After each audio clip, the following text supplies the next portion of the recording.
نحمده ونصلي على رسوله الكريم أما بعد فأعوذ بالله من الشيطان الرجيم بسم الله الرحمن الرحيم رب اشرح لي صدري ويسر لي أمري واحلل عقدة من لساني يفقه قولي رب زدني آمين علما اللهم فقهنا في الدين آمين اللهم إنا أسألك علما نافعا ورزقا طيبا وعملا متقبلا اللهم آمين انفعنا بما علمتنا وعلمنا ما ينفعنا وزدنا علما اللهم آمين فقهنا في الدين آمين اللهم لا سهل إلا ما جعلته سهلا وأنت تجعل الحزن سهلا إذا شئت اللهم أرنا آمين الحق حقه وارزقنا اتباعه اللهم أرنا الباطل باطلا وارزقنا اجتنابه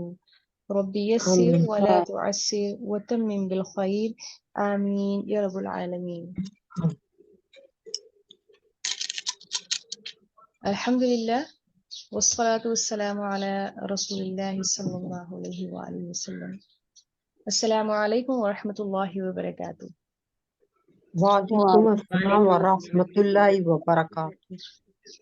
آج ہم انشاءاللہ سورۃ النحل آیت نمبر 104 سے 109 تک پڑھیں گے اور اس کے ساتھ ساتھ تجوید قواعد میں ہم حروف لین کی پریکٹس کریں گے۔ اعوذ باللہ من الشیطان الرجیم بسم اللہ الرحمن الرحیم۔ تو آئیے دیکھتے ہیں کہ حروف لین کیا ہے۔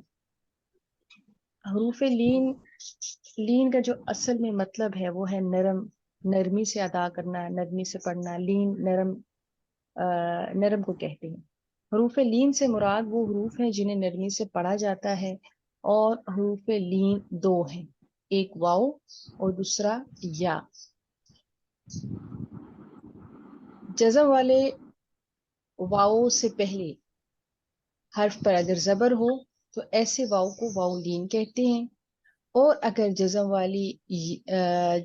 والی یا سے پہلے حرف پر زبر ہو تو ایسی یا کو یائی لین کہتے ہیں، جس کی اگزامپل یہاں پر میں نے آپ کو دکھائی بھی ہے کہ زبر سے پہلے واو ساکن سے پہلے اگر زبر ہو، جیسے یہاں پر اس اگزامپل میں آپ کو نظر آ رہا ہے کہ واو ساکن سے پہلے زبر ہے، تو ایسی زبر کو ہم حروف لین کہتے ہیں۔ اور اسی طرح یائے ساکن ہے اور اس سے پہلے اگر زبر ہے تو یہ یا بھی یائی لین کہلائے گی۔ ان کو نرمی سے ادا کرتے ہیں۔ پڑھنے کا کیا طریقہ ہوتا ہے؟ فتو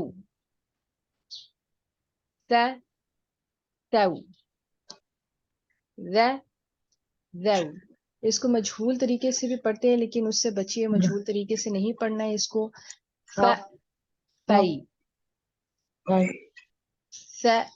سئی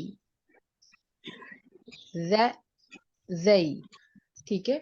فو سو زو نہیں، اس کو پڑھیں گے ہم فاؤ ساؤ زو، فئی سئی زئی۔ اب ہم یہ دیکھیں گے کہ حروف مدہ اور حروف لین میں کیا فرق ہے۔ ہم نے اس سے بیشتر حروف مدہ کو پڑھا تھا، جس کے اندر میں نے آپ کو بتایا تھا کہ اگر زبر ہو اور زبر کے بعد الف آ جائے تو وہ الف مدہ ہوتا ہے، اور اگر پیش ہو اور پیش کے بعد واؤ ساکن آ جائے تو وہ واؤ مدہ ہوتا ہے، اور اگر زیر ہو اور زیر کے بعد یا ساکن آ جائے تو یہ یا مدہ ہوتا ہے، ٹھیک ہے۔ اب الف مدہ والی بات تو بالکل کلیئر ہے، اس کے اندر کوئی ڈاؤٹ اور کوئی کنفیوژن کریٹ نہیں ہوتی ہے۔ اصل میں مسئلہ واؤ ساکن اور یا ساکن پہ آتا ہے، اس میں آپ نے کنفیوز نہیں ہونا ہے۔ جو حروف مدہ ہیں اس میں پیش کے بعد واؤ ساکن آتی ہے، لیکن حروف لین میں زبر کے بعد واؤ ساکن آتی ہے، ٹھیک ہے۔ حروف مدہ کے اندر اس کو مد کے ساتھ ہم کھینچ کے پڑھتے ہیں، لیکن یہاں پر ہم اس کو کھینچ کے نہیں پڑھتے ہیں۔ مو میو بو بو وو وو۔ اسی طرح جو یا مدہ ہے اس میں زیر کے بعد یا ساکن آتی ہے، لیکن حروف لین کے اندر زبر کے بعد یا ساکن آتی ہے۔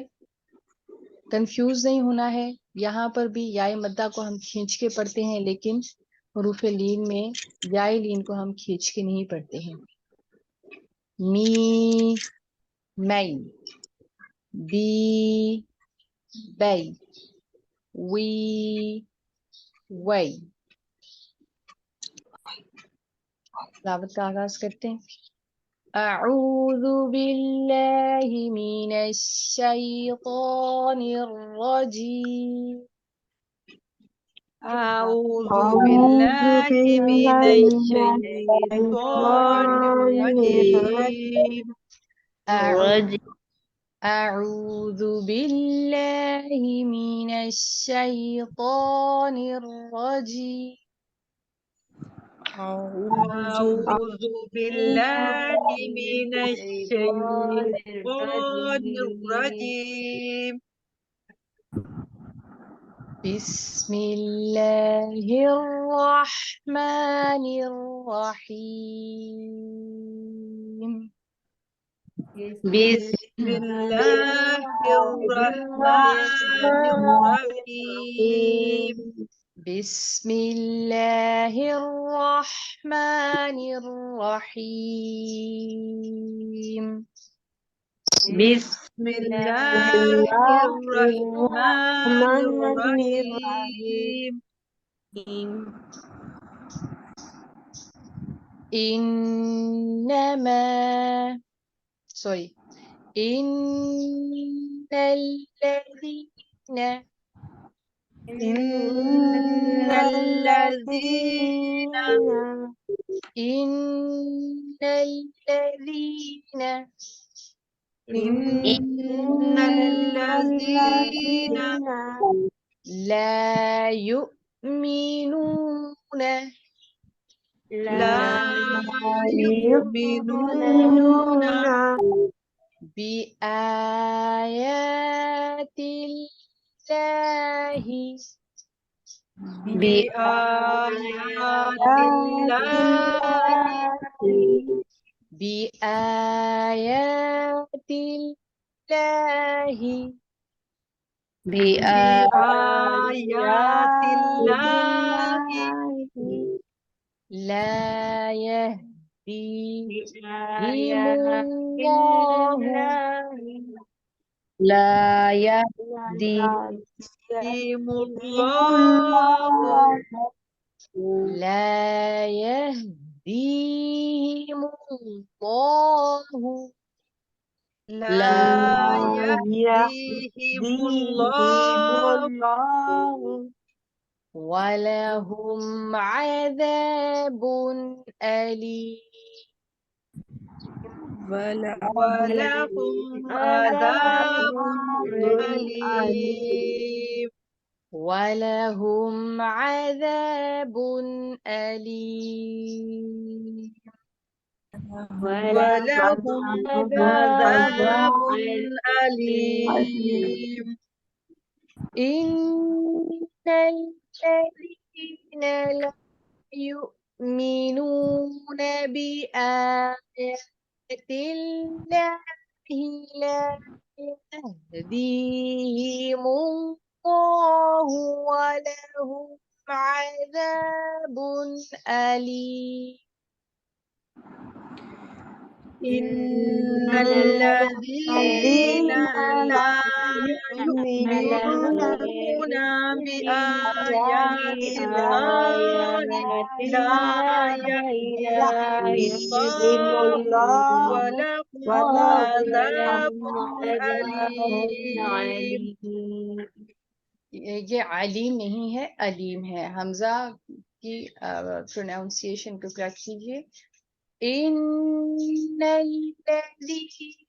ला युमिनून बिआयातिल्लाहि ला यहदीहिमुल्लाहु वलहुम अज़ाबुन अलीम। إن الذين لا يؤمنون بآيات الله لا يهديهم الله عذاب أليم. أليم. إنما إنما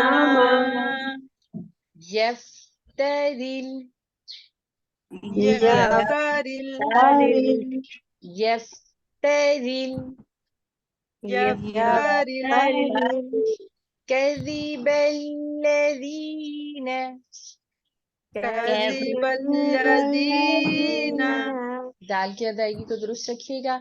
كذب الذين كذب الذين لا يؤمنون لا يؤمنون بآيات الله بآيات الله وأولئك وأولئك هم الكاذبون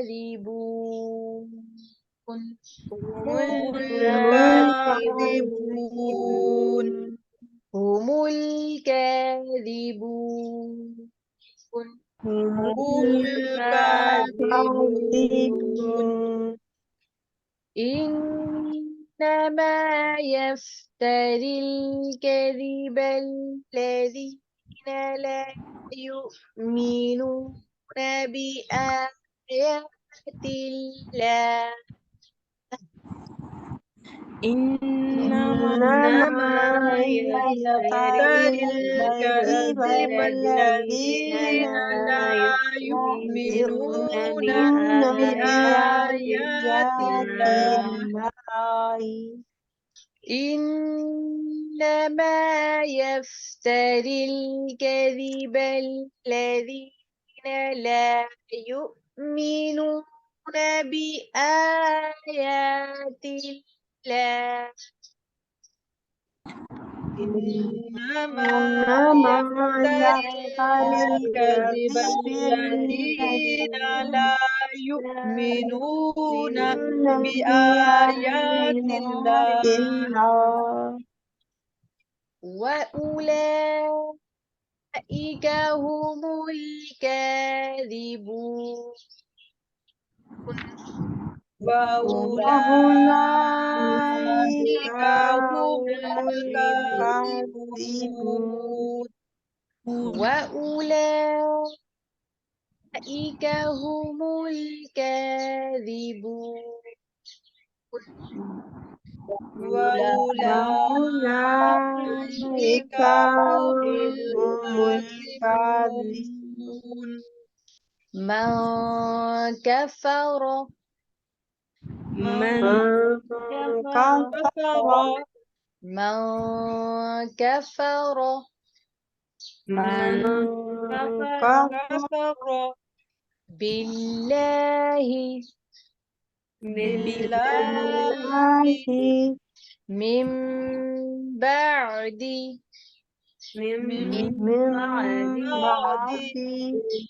إيمانه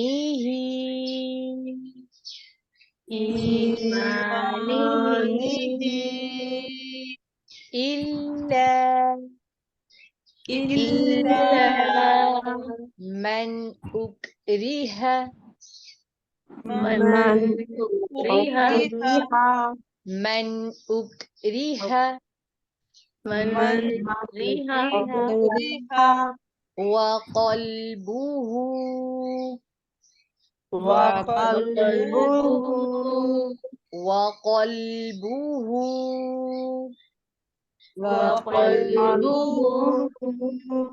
مطمئن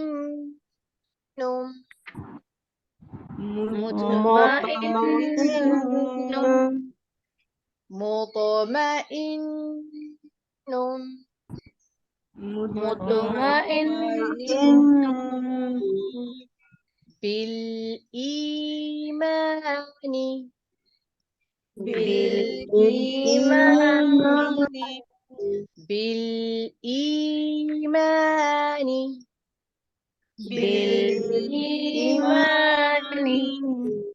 ولكن من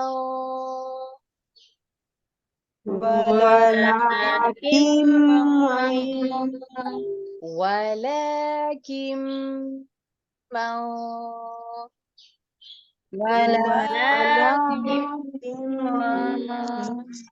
شرح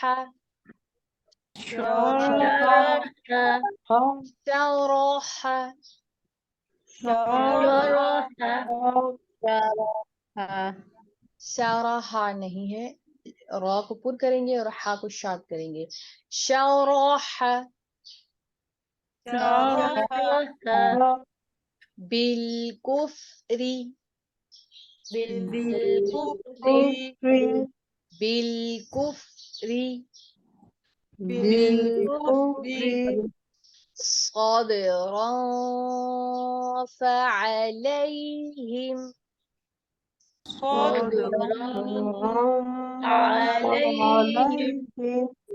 صدرا فعليهم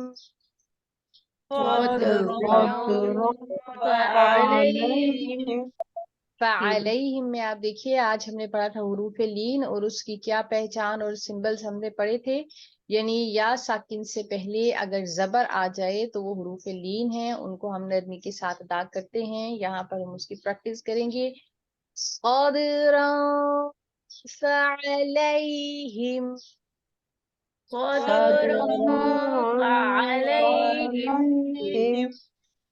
गदबुम मिनल्लाहि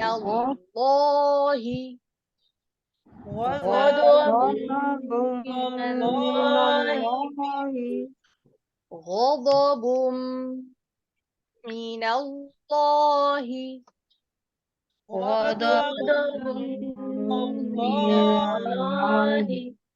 वलहुम अज़ाबुन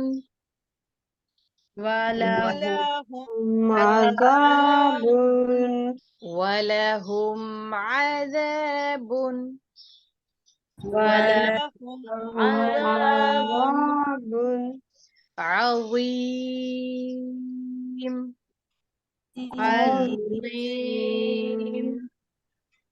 अज़ीम من كفر بالله من بعد إيمانه إلا من أكره وقلبه مطمئن بالإيمان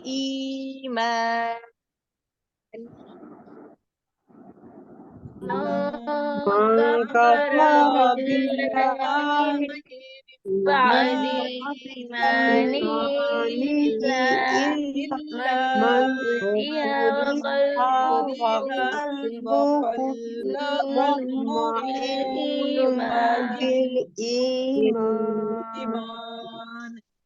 من كفر بالله من بعد إيمانه إلا من أكره وقلبه مطمئن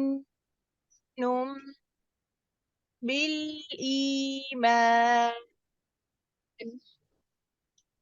من كفر بالله من بعد إيمانه إلا من أكره وقلبه مطمئن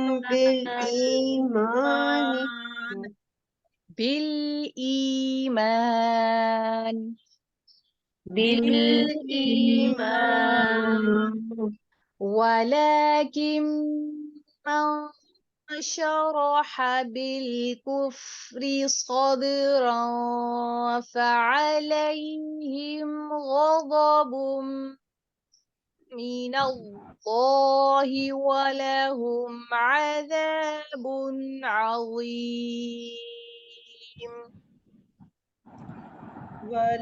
ولكن من شرح بالكفر صدرا فعليهم غضب غضب من الله ولهم الله عذاب ولهم عظيم عظيم ولكن من شرح بالكفر صدرا فعليهم غضب من الله ولهم عذاب عظيم. ولكن من شرح بالكفر صدرا فعليهم غضب من الله ولهم عذاب عظيم عظيم ذلك ذلك بأنه مستحب بأنه مستحب بأنه مستحب بأنه مستحب حياة الدنيا حياة الدنيا على الآخرة على الآخرة وأن الله وأن الله لا يهدي لا يهدي القوم الكافرين. قوم الكافرين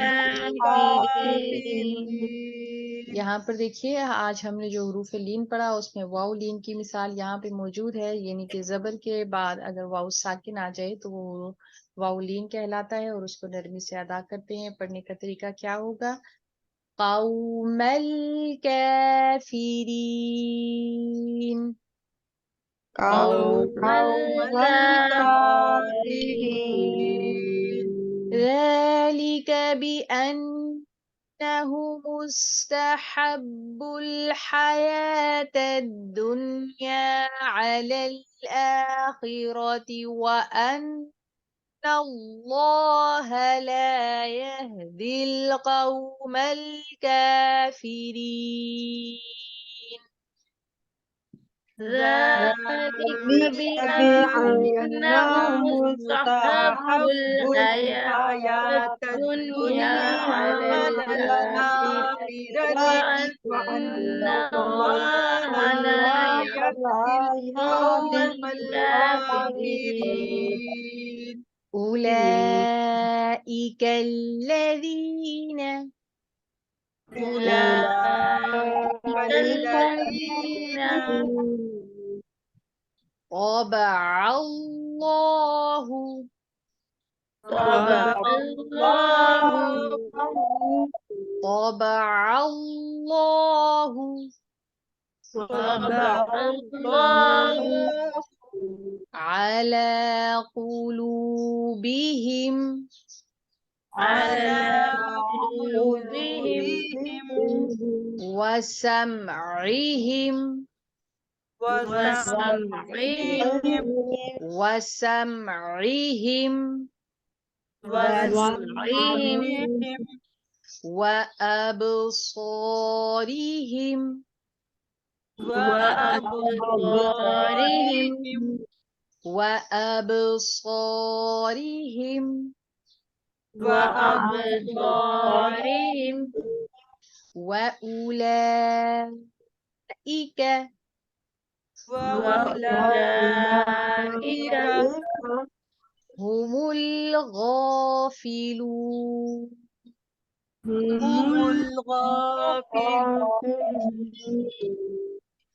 أولئك أولئك الذين تبع الله على قلوبهم وسمعهم وأبصارهم وأولئك هم الغافلون. أولئك الذين الذين طبع طبع الله على الله قلوبهم قلوبهم وسمعهم وسمعهم وأبصارهم وأبصارهم أولئك هم أولئك هم الغافلون. الغافلون. أولئك الذين تبع الله على قلوبهم وسمعهم وأبصارهم وأولئك هم الغافلون.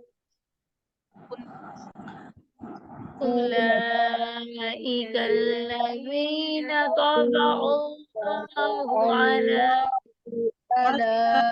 وسمعهم وأبصارهم وأولئك هم الغافلون.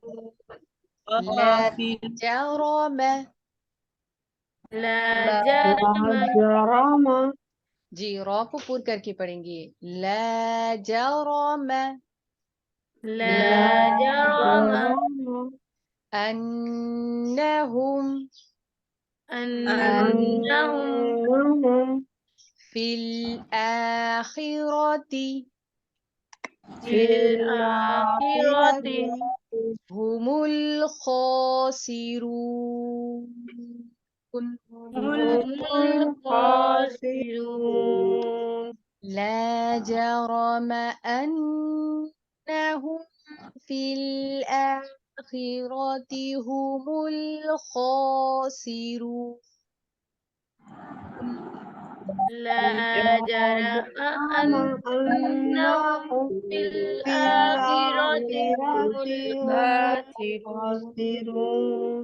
سبحانك اللهم وبحمدك نشهد أن لا إله إلا أنت نستغفرك ونتوب إليك نحمده ونصلي على رسوله الكريم. عما بعد فأعوذ بالله من الشيطان الرجيم. بسم الله الرحمن الرحيم. آیت نمبر 102 سے تھوڑا سا ہم پریویسلی دیکھ لیتے ہیں کہ ہم کیا پڑھ رہے تھے تاکہ اس کو مزید ہم آگے بڑھا سکیں. پیچھے ہم نے قرآن مجید کے اہمیت کے بارے میں اور قرآن مجید کی فضیلت کے بارے میں پڑھا، اور ہم نے یہ پڑھا کہ یہ قرآن عظیم جو ہے یہ اللہ تعالیٰ کی طرف سے جبریل امین نے رسول اللہ صلی اللہ علیہ وآلہ وسلم کے اوپر نازل فرمایا، یعنی کہ اللہ تعالیٰ کی وحی کو لے کے آتے تھے روح الامین یعنی کہ جبریل علیہ السلام، اور نبی پاک صلی اللہ علیہ وآلہ وسلم کے اوپر وحی نازل کی جاتی تھی، جس کے بارے میں جو عرب کے مشرکین تھے ان کا یہ کہنا تھا کہ یہ جھوٹ ہے، یہ رسول اللہ صلی اللہ علیہ وآلہ وسلم نے من گھڑت باتیں کی ہیں اور ان کا حقیقت اور سچائی کے ساتھ کوئی تعلق نہیں ہے. یہ دراصل کسی انسان سے سیکھ کے آتے ہیں جس کی اس طرف نسبت کی جاتی تھی وہ عربی نہیں بلکہ اجمی تھا، اور جبکہ قرآن مجید جو ہے وہ پوری سچائی اور حقانیت کے ساتھ اللہ تعالیٰ نے عربی زبان میں نازل فرمایا. تو ان الذین لا یؤمنون بآیاتی، آگے ہم دیکھیں گے کہ اسی کے بارے میں اللہ تعالیٰ یہاں پر فرما رہے ہیں. جو ہماری آج کی آیات شروع ہو رہی ہیں اس میں اللہ تعالیٰ فرماتے ہیں ان الذین، بے شک وہ لوگ، لا یؤمنون جو نہیں ایمان لاتے، بآیات اللہ اللہ تعالیٰ کی آیات پر، لا یہدیہم نہیں ہدایت دیتا ان کو اللہ تعالیٰ، ولہم اور ان کے لیے عذاب عذاب ہے، علیم دردناک. یعنی کہ وہ لوگ جو اللہ تعالیٰ کی اللہ تعالیٰ کے اوپر ایمان نہیں لے کے آتے، اللہ تعالیٰ نے جو آیات نازل فرمائی ہیں یعنی یہ قرآن مجید کے اوپر ایمان نہیں لے کے آتے، یہی بیسیکلی وہ لوگ ہیں کہ جن کو اللہ تعالیٰ دردناک عذاب سے دوچار کرے گا. انما، بے شک، یفترل کذبا گھڑتے ہیں جھوٹ، الذین وہ لوگ لا نہیں یؤمنون وہ ایمان لاتے بھی آیات اللہ اللہ تعالیٰ کی آیات کے اوپر، یعنی کہ جھوٹ بولنا کن لوگوں کا وتیرہ ہے، جھوٹ بولنا ان لوگوں کا وتیرہ ہے جو اللہ تعالیٰ کی آیات کے اوپر ایمان نہیں رکھتے۔ اس جگہ پر مجھے اور آپ کو اپنے آپ کو پرکھنا ہے، کیونکہ اللہ تعالیٰ فرما رہے ہیں کہ جھوٹ وہی انسان بولتا ہے جس کو اللہ تعالیٰ کی آیات کے اوپر ایمان نہ ہو، جبکہ نبی پاک صلی اللہ علیہ وآلہ وسلم وہ ہستی ہیں جو کہ جن کے اوپر قرآن نازل ہوا، اللہ تعالیٰ کی آیات نازل ہوئیں، اور آپ اللہ تعالیٰ کے اوپر ایمان لانے والے سب سے پہلے تھے، اور اللہ تعالیٰ کی احکامات کو من و عان پورا کر کے دکھانے والے بھی آپ ہی ہستی ہیں۔ وہ اولئک اور یہی وہ لوگ ہیں، ہم وہ الکاذبون جو جھوٹے ہیں، یعنی کہ جھوٹا ہونے کے لیے ان کے لیے سب سے پہلی بات یہ ہے کہ وہ اللہ تعالیٰ کی آیات کے اوپر ایمان نہیں رکھتے، اور جو اللہ تعالیٰ کی آیات کے اوپر ایمان نہیں رکھتے وہی دراصل جھوٹے ہیں۔ من وہ جو کفرا منکر ہوا باللہ اللہ تعالیٰ کا، من بعد ایمانی ہی اپنے ایمان لانے کے، الا مگر من اس کے جو اکریہا مجبور کیا گیا، وقلبہ ہو اور اس کا دل مطمئن ہے، بالایمانی ایمان کے ساتھ۔ یہاں پر آج جو ہم نے ایک گروپ آیات کا پڑھا، اس کے اندر بیسیکلی جھوٹ کے بارے میں ہی ساری جو ہے وہ تفصیلات ہیں کہ جھوٹ کو اللہ تعالیٰ سخت ناپسند کرتا ہے، ایمان والے کبھی بھی جھوٹے نہیں ہو سکتے ہیں۔ نبی پاک صلی اللہ علیہ وآلہ وسلم نے فرمایا کہ مومن کبھی بھی جھوٹا نہیں ہو سکتا ہے، اور اس کے بعد اللہ تعالیٰ کی آیات کے اوپر جو ایمان نہیں رکھتا وہ جھوٹ بولنے والا ہے۔ اس آیت میں اللہ تعالیٰ فرما رہے ہیں کہ جو کوئی شخص ایمان لانے کے بعد اللہ تعالیٰ کے ساتھ کفر کرے، وہ نہیں جو کفر پر زبردستی مجبور کیا جائے اور اس کا دل ایمان کے اوپر مطمئن ہو۔ اس کے اندر واقعہ آتا ہے حضرت عمار بن یاسر کا، جن کو مجبور کیا گیا کہ وہ رسول اللہ صلی اللہ علیہ وآلہ وسلم کے بارے میں وہ نازیبا کلمات کہیں جن کو وہ نہیں کہنا چاہتے تھے۔ حضرت عمار بن یاسر وہ صحابی ہیں کہ جن کو یہ شرف حاصل ہے کہ ان کی والدہ سمیہ اسلام کی سب سے پہلی شہیدہ ہیں، اور آپ کے والد محترم کو بھی شہید کیا گیا۔ آپ کو مجبور کیا گیا کہ آپ رسول اللہ صلی اللہ علیہ وآلہ وسلم کے بارے میں وہ کلمات کہیں جو کہ وہ نہیں کہنا چاہتے تھے، وہ ان کو سخت مجبور کیا گیا، دل کی نفرت اور کراہت کے ساتھ آپ نے وہ لفظ کہے، لیکن جب رسول اللہ صلی اللہ علیہ وآلہ وسلم کی خدمت اقدس میں حاضر ہوئے تو آپ نے اعتراف کیا، تو رسول اللہ صلی اللہ علیہ وآلہ وسلم نے فرمایا کہ آپ کے دل کی کیا حالت تھی؟ آپ نے کہا کہ میرا دل ایمان کے اوپر مطمئن تھا، وقلبہ مطمئن، اور ان کا دل ایمان پر مطمئن تھا۔ تو رسول اللہ صلی اللہ علیہ وآلہ وسلم نے فرمایا تو پھر کوئی بات نہیں، اللہ تعالیٰ سے امید ہے کہ اللہ تعالیٰ آپ کو معاف کر دیں گے، یعنی کہ وہ بھی ایک جھوٹ تھا جس کو زبردستی ان سے کہلوایا گیا جو وہ کہنا نہیں چاہتے تھے۔ لیکن دوسری کیٹیگری ان لوگوں کی ہے، ولیکن لیکن من جو شرح کھول دے بالکفر کفر کے لیے صدر سینہ، فعلیہ تو ایسوں پر غضب ہے، من اللہ اللہ تعالیٰ کا، وَلَهُمْ اور ان کے لیے عذاب عظیم، اللہ تعالیٰ نے سخت عذاب، بہت بڑا عذاب تیار کر کے رکھا ہوا ہے۔ دوسرے وہ لوگ ہیں جنہوں نے اپنا دل ہی کفر کے لیے کھول کے رکھا ہوا ہے، اللہ تعالیٰ کی آیات کے اوپر ایمان نہیں لے کے آتے ہیں، تو ایسے لوگوں کے اوپر اللہ تعالیٰ کا سخت غضب نازل ہوگا، اور یہ وہی لوگ ہیں جو جھوٹے ہیں۔ ذالک یہ بأنہم وجہ اس کی کہ بے شک استحب الحیات الدنیا، استحب انہوں نے پسند کیا، الحیات دنیا کو، زندگی کو، الدنیا دنیا کی، علی الاخرہ آخرت پر، تو یعنی کہ وہ لوگ جو دنیا کو پریورٹی دیتے ہیں آخرت کے اوپر، دراصل وہی منافق بھی ہیں، جھوٹے بھی ہیں، اور اللہ تعالیٰ کے اوپر ایمان لانے والے بھی نہیں ہیں۔ وَأَنَّ اور بے شک یہ کہ اللہ تعالیٰ لا نہیں یہدی ہدایت دیتا القوم الکافرین ان لوگوں کو جو کافر ہیں۔ تو ہدایت کے لیے شرط یہ ہے کہ دل ایمان پر، اللہ تعالیٰ کی وحدانیت پر کامل یقین رکھتا ہو تو پھر اللہ تعالیٰ اس کو ہدایت دیتے ہیں، اور جس کا ایمان ہی نہ ہو اللہ تعالیٰ کی وحدانیت کے اوپر، اللہ تعالیٰ کی آیات کے اوپر، تو ایسے لوگوں کے لیے نہ تو ہدایت ہے اور نہ ہی کوئی ریوارڈ ہے. اولئک یہی وہ لوگ ہیں الذین وہ لوگ جو تبع اللہ مہر لگا دی اللہ تعالیٰ نے علی قلوبہم ان کے دلوں پر وسمعہم اور ان کے کانوں پر وابصارہم اور ان کی آنکھوں پر وَأُولَئِكَ اور یہی وہ لوگ ہیں ہم الغافلون جو غفلت میں پڑے ہوئے ہیں. تو جھوٹ سب برائیوں کی جڑ ہے اور جھوٹا وہی ہے جو منافق ہے، بے ایمان ہے، جس کا ایمان نہیں ہے، جس نے دنیا کی زندگی کو ترجیح دی، جو کافر ہے. تو ایسے لوگوں کے دلوں پر، آنکھوں پر، کانوں پر اللہ تعالی مہر لگا دیتا ہے اور ان کو غافلوں میں ڈال دیتا ہے.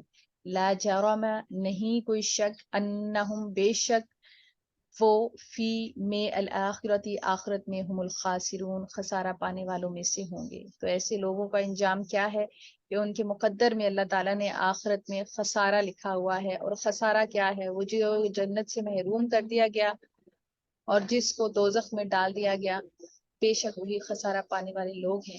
اللہ سے دعا ہے کہ اللہ تعالیٰ ہمیں کامیابی اور فلاح عطا فرمائے، دنیا اور آخرت کی کامیابی عطا فرمائے، ایمان پہ زندگی اور ایمان پہ موت نصیب کرے. اور کسی بھی درجے پر ہماری زندگیوں کے اندر جو جھوٹ شامل ہے، اللہ تعالیٰ اپنی رحمت سے اس کو دور کر کے ہمیں سچوں میں شامل فرمائے. آمین یا رب العالمین. اللہ اکبر کبیرہ والحمد للہ کثیرہ وسبحان اللہ بکرۃ واصیلا. اللہم صلی وسلم علی نبینا محمد. ربنا آتنا في الدنيا حسنة وفي الآخرة حسنة وقنا عذاب النار. الله أكبر كبيرا والحمد لله كثيرا وسبحان الله بكرة وأصيلا. سبحانك اللهم وبحمدك نشهد أن لا إله إلا أنت نستغفرك ونتوب إليك. آمين يا رب العالمين. السلام عليكم ورحمة الله وبركاته. وعلیکم السلام ورحمۃ اللہ وبرکاتہ. جزاک اللہ خیر کثیرا. وإياكم. دیدی مجھے سبق سنانا ہے آپ کو، میں بعد میں بھیج دوں پھر آپ کو ریکارڈنگ.